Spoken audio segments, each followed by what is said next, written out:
Hello అండి, నమస్తే. నాటుకోడి చికెన్ పచ్చడి పెడుతున్నాను. అది మీకు కూడా చూపించాలనుకున్నాను. చాలా ఈజీగా చేసుకోవచ్చండి. హాఫ్ కేజీ నాటుకోడి చికెన్ తీసుకున్నాను. కడాయిలో చికెన్ వేసి ముక్కలు మునిగే వరకు నీళ్లు పోసుకోవాలి. తర్వాత ఉప్పు, పసుపు వేసి ఒకసారి కలుపుకొని మూత పెట్టేసి ఉడికించుకోవాలి.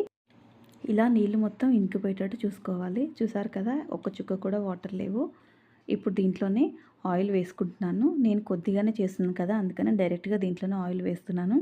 ఎక్కువ క్వాంటిటీ ఉంటే మీరు వేరే కడాయి పెట్టుకొని కొద్ది కొద్దిగా వేయించుకోవాలి ఎర్రగా. స్టవ్ మీడియం ఫ్లేమ్లో పెట్టుకొని వేయించుకోవాలి.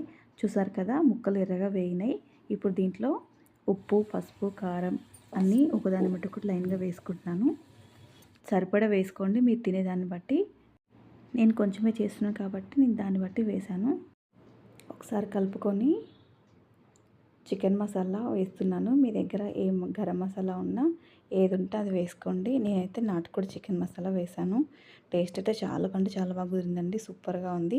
మీరు కూడా ఒకసారి ట్రై చేయండి. మీకు ఎలా వచ్చిందో కామెంట్ బాక్స్లో కామెంట్ చేయండి. Thank you for watching.